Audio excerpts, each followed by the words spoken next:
Welcome back to the Reading Corner here on Dreamers Defy. We are currently in the middle of reading Peaceful Warrior, the Canaan Bower Story, by Mary Haarmeyer and Craig Beeman.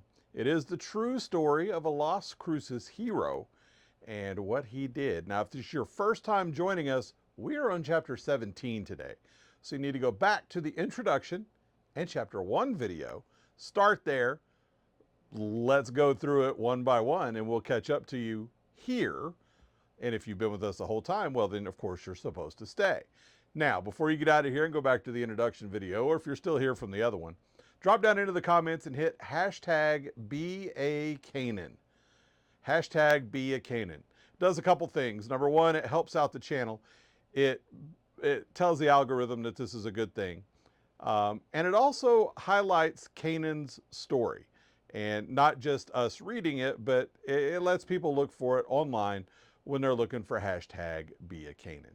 The other thing I want to mention before we get into chapter 17 today is this guy sitting right over my shoulder. That, of course, is Draco, and that is his Storytime adventure book right there. And you can see the black box it all comes in. We got 2 of those we're going to give away. We're going to give away the first one when we get to 500 subscribers, which we're almost at. And then we're going to give away the second one when we get to 1,000. And for that, I need your help, of course. So drop down if you haven't already, subscribe, hit the thumbs up, which also helps the algorithm, and let your friends know the kind of stuff we do here. We're about creative voices that refuse to quit. And we do some reading here because I like reading, and I hope you do too. And we got a lot of good books like this, Peaceful Warrior, the Canaan Bower Story. We do it like an audiobook. You can get to it anytime you want. So let's get to it right away today, shall we? We're on chapter 17, so let's get to it. Canaan pulled into the Mayfield High School parking lot just as the first golden rays of sun crested over the roofline. The dusty red of his pickup reflected in the morning light, the truck's engine rumbling low before he cut it off. Sitting there for a moment in the cab, he gripped the steering wheel tighter than necessary. With a deep exhale, he stared through the windshield at the familiar chaos of high school mornings. The parking lot was alive with movement and sound, but to him, it felt unusually heavy today. He knew why, and he hated it. His door creaked open, breaking the tension of the movement as he stepped out. The moment his sneakers hit the pavement, it started. The ripple. Conversations faltered mid-sentence. Heads turned like a coordinated dance, and the buzz of 1,000 murmured words reached his ears without him needing to pick out a single one. That's him. Did you see how he took that guy down? Insane. He's a freaking hero. Hero. The term snaked into his chest like a cold hook. He didn't feel like one. Canaan threw his backpack over his shoulder and started walking. Each step seemed to echo louder than it should. His jaw tightened under the pressure of invisible eyes boring into him. The everyday routine of walking into school felt alien now, like navigating a minefield of unwanted attention. As if on cue, Alex and Curtis appeared, bounding toward him with the kind of energy only high school boys could muster before 8 a.m. Well, look who decided to show up, Alex grinned, like he had just hit the lottery. Super Canaan in the flesh. Curtis clapped a hand on Canaan's back, nearly throwing him off balance. Man, you're all over the news. They're calling you a hero. A straight-up hero. The smile Canaan managed to conjure felt like it didn't belong to him. Forced, practiced. It's not a big deal, he muttered, his voice deliberately quiet. Anyone would have done the same. No way, Alex shot back, throwing his arms wide for dramatic effect. Come on, man. You body slammed that guy like you're Clark Kent in a wrestling singlet. Nobody else in school could pull that off. I didn't body slam him, Canaan said, his tone sharpening just slightly. I didn't want to hurt him. Alex's eyebrows shot up as he launched into a mock wrestling stance. Well, if it were me, I'd have thrown a couple of elbows for good measure. Curtis leaned closer, his voice dropping as though he were imparting some sacred wisdom but still loud enough for others nearby to hear. That dude was a psycho, Canaan. 4 people didn't stand a chance against him, but you took him down. Don't act like this was nothing. Canaan's steps faltered as his face tightened with discomfort. He adjusted the strap of his backpack, the weight of their enthusiasm settling heavily onto his shoulders. I'm just glad everyone was okay, he said shortly, his tone signaling the end of the conversation. They reached the entrance to the school just as a murmur of whispers crescendoed to a deafening hum. Inside, the hallway roared with life in a way that felt different, off. Like the town carnival had parked itself inside their high school. The moment Canaan turned the corner, the noise seemed to dip as pairs of eyes swung toward him en masse. Overhead, voices punctuated the chaos. Canaan, that was incredible. You're amazing, man, a straight legend. For the first time, he envied the anonymity of his classmates, the way they could blend into a crowd so seamlessly, unnoticed, untargeted. His height, his build, the role he had played on that fateful day at the store, it all painted a target on him now.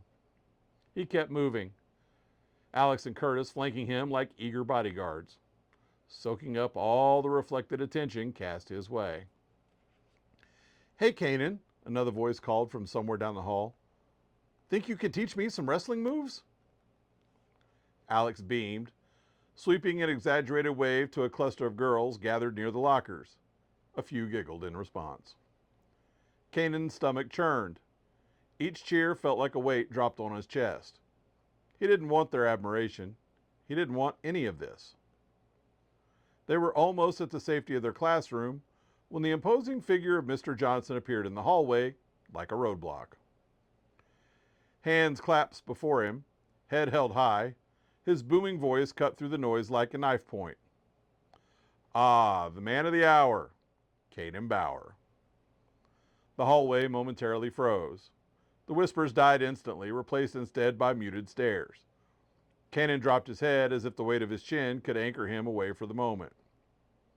Mr. Johnson, he said weakly, scratching the back of his neck.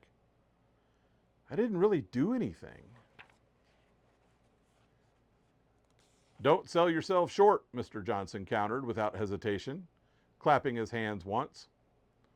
Stepping into harm's way to protect others, that takes courage, son. The kind of courage this world needs more of. The words burned in Canaan's ears, not because they weren't true, but because he didn't know what to do with them. He didn't want them.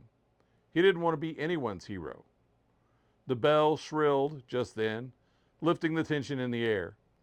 Students began to shuffle toward their classrooms, the bubble of chatter growing again as the day carried forward.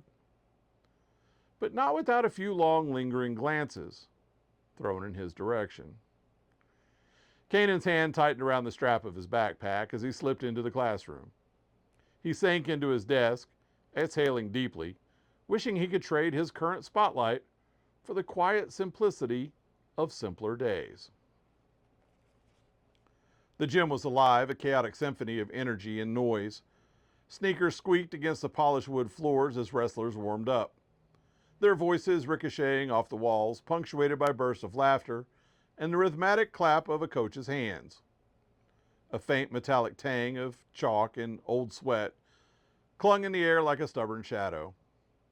Canaan hesitated in the doorway.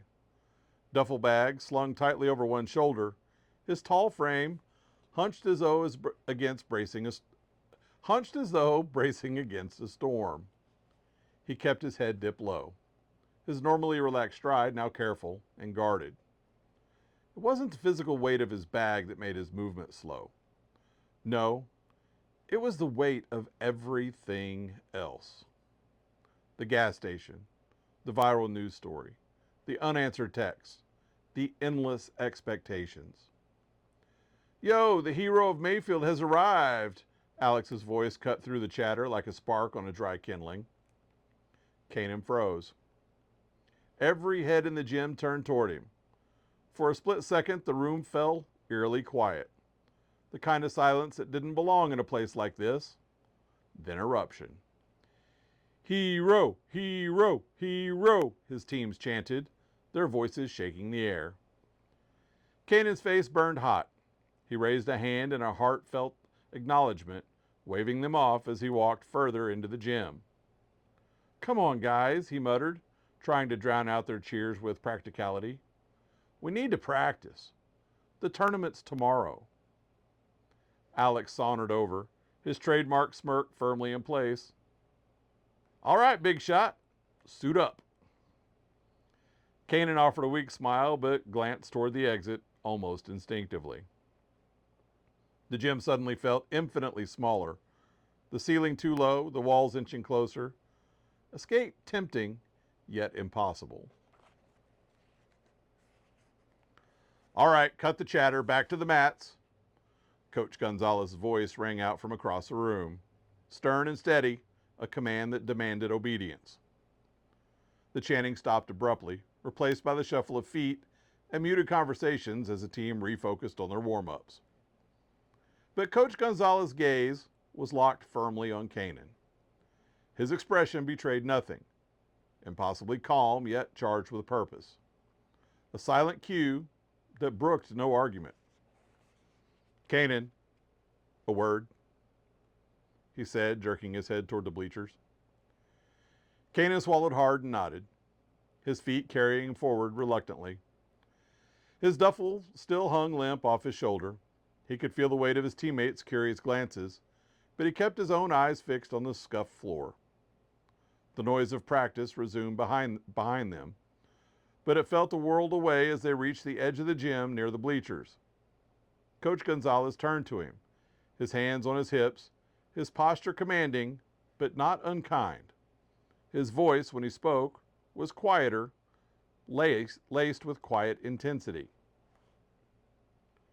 "What you did out there yesterday," he paused, his expression sharp and unrelenting. "I can't tell you how proud I am of you, son. How proud we all are." Canaan flinched inwardly, his hands tightening around the strap of his duffel bag. He shook his head slightly, his voice quiet, almost pleading. "It wasn't heroic, Coach," he said, each word thick with shame and exhaustion. "It was just what anyone would have done." Coach Gonzalez raised an eyebrow, his mouth tightening into a small, thoughtful line. "Maybe. But the fact is, most wouldn't have. And you did."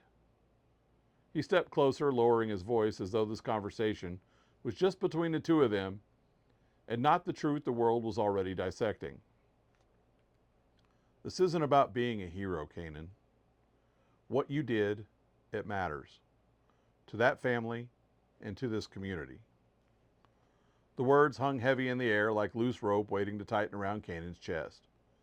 His breath hitched, his eyes falling to the floor as though the answers might be written in the scuffed wood grain. "You've always been a leader," Coach continued, his tone softening but still firm. "An example to the younger kids. Yeah, it's a lot of pressure. It's a lot of responsibility. But I don't think there's anyone better suited for it." He allowed the words to settle before clapping a reassuring hand on Canaan's shoulder. "I know you can handle it." Canaan fought back the knot forming in his throat, nodding weakly through the tightness in his chest, had eased. Coach Gonzalez studied him for a moment longer, his expression unreadable. Then with a final pat on the shoulder, he straightened up. "Now get back out there and keep setting that example." Coach stepped away, leaving Canaan standing alone by the bleachers. The sound of the gym crept back into focus, distant and blurred as though they were coming from underwater. For a moment, Canaan remained frozen, his shoulders sagging under the invisible weight pressing down on him. His stare remained fixed on nothing, his thoughts tumbling in all directions. Finally, he forced his shoulders back, casting off the burden as best as he could manage. With a deep breath, Canaan turned and walked toward the locker room. His steps were heavier now, the same way they had been when he walked into the gym. But this time, there was resolution in his stride. And so ends chapter 17. The weight of being a hero. He carried it well. Yep, Peaceful Warrior, the Canaan Bower Story. Again, what do you think so far? Do you know the story? Did you know the real Canaan? Go down into the comments, drop a hashtag BeACanaan. He was a man of very good character, fine, upstanding young man. Don't forget, we're giving away a Draco and a Storytime adventure book. And to get that and be registered for it, all you got to do is subscribe to the channel. Tell your friends to subscribe, and then one subscriber is going to get lucky. They're going to win it. The big black box of Stars and Magic Publishing is going to arrive at your doorstep, and it's going to have Draco, the book, and a few other assorted goodies in there. It's just that simple. All right, be back soon. We'll be getting to chapter 18 here in the Reading Corner on Dreamers Defy.